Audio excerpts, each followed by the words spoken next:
2024년 3월 말 기준 조국 혁신당이 정당 투표에서 25%에서 28% 유권자들의 지지를 받고 있습니다. 다시 제3지대론이 뜨고 있습니다. 그런데 여러분, 한 가지 궁금하지 않으신가요?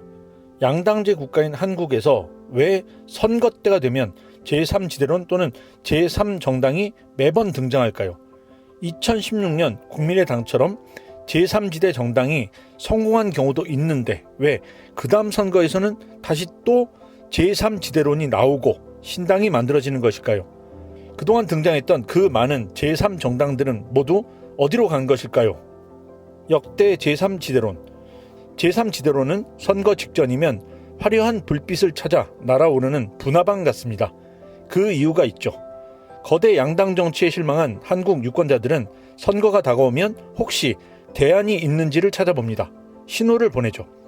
한국 유권자 중엔 적극적인 정당 지지자가 진보와 보수에서 각각 10%가 채 안 되고 무당파 유권자는 40%나 되기 때문입니다. 환한 불빛 같은 유권자의 신호를 보고 제3지대 정당은 선거에 뛰어듭니다. 지금까지 제3지대를 차지한 정당을 살펴볼까요? 서울대학교 강원택 교수님의 정당론에는 민주화 이후 부상한 제3당이 잘 정리되어 있습니다. 이 책의 내용을 중심으로 하되 최근 사례를 좀 더 보완해서 설명해 드리겠습니다. 옛날 이야기가 많으니 영상을 시청하시는 분들은 각자 추억을 떠올려 보시죠. 1992년 국회의원 선거에서는 현대그룹의 정주영 회장이 만든 통일국민당이 31석의 의석을 확보했습니다. 정주영 회장의 인기에 힘입어 당시 10%가 넘는 의석을 확보한 것이죠. 1996년 총선에서 자유민주연합은 충청을 기반으로 50석을 차지했습니다. 하지만 이 선거에서 자민련은 제3지대가 아닌 다당제의 제3당이었습니다.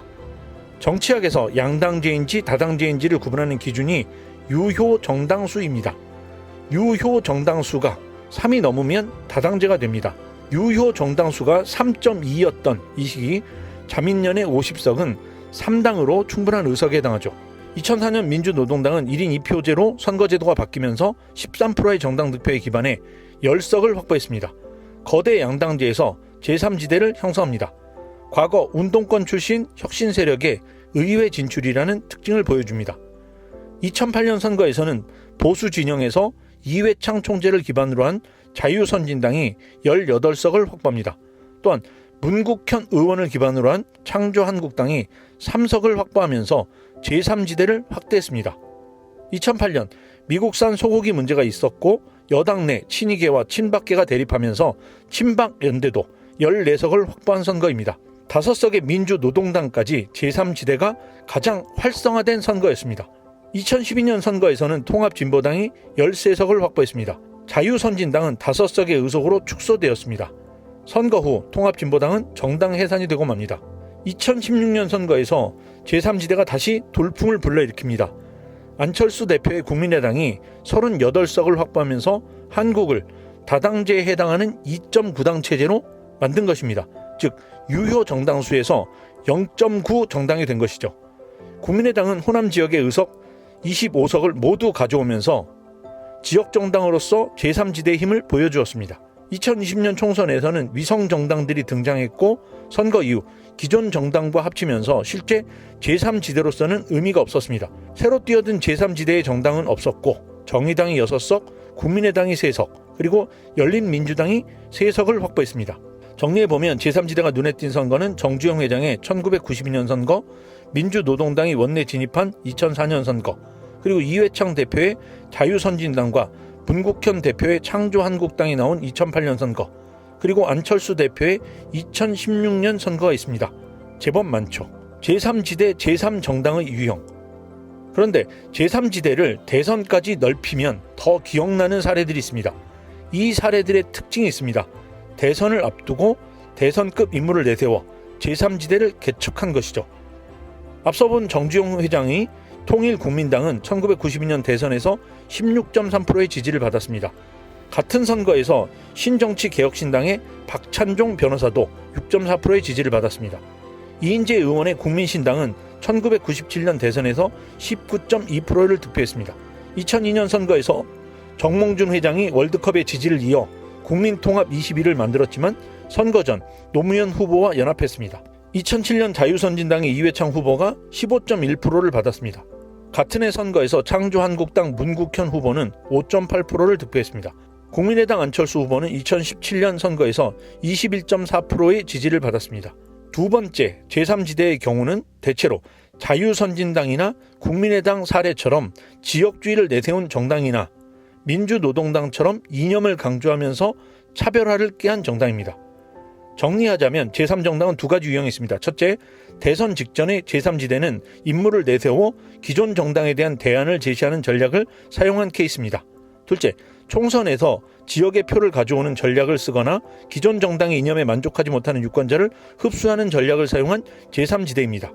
그런데 요즘 뜨는 조국혁신당은 이 두 가지 유형에 부합하지 않는다는 점이 특징적이네요. 제3지대의 명멸.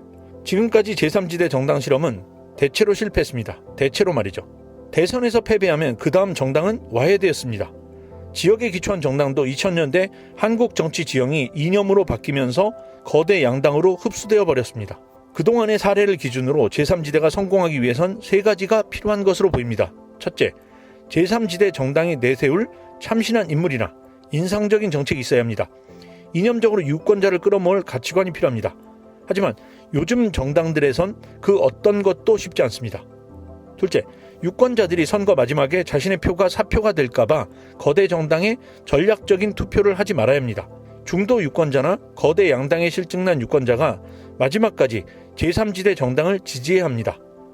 그러나 지역 투표에서 유권자들은 선거 당일 될 사람을 밀어주자는 논리로 거대 정당 후보에게 표를 던질 확률이 높습니다. 셋째, 선거 제도가 제3지대 정당에 유리해야 합니다. 비례 의석수가 100석을 넘거나 독일처럼 완전 연동형을 사용하거나 거대 정당의 위성을 창당하지 않아야 합니다. 하지만 한국 선거는 이 요건 중 어떤 것도 구비하지 못하고 있습니다. 그간 명멸해온 제3지대의 정당은 분화방처럼 선거 때마다 다시 날아오르는 것입니다. 2024년 총선에서도 조국혁신당을 대표로 하는 몇 개의 제3지대 정당들이 유권자의 지지를 구하고 있습니다. 이들 정당이 과연 어떤 성적을 거두고 이후에도 의미 있는 정당 정치를 이어갈 것인지 관심을 가지고 지켜보시죠. 그럼 이번 제3정당들도 그동안의 제3지대의 역사를 이어갈 것인지를 확인할 수 있습니다. 영상 끝까지 시청해 주셔서 감사합니다. 주변 분들과 공유는 더 큰 응원이 됩니다. 구독과 좋아요를 눌러주시면 미국과 한국 지정학의 이해를 높이는 수준 높은 컨텐츠를 제작하는 데 큰 힘이 됩니다.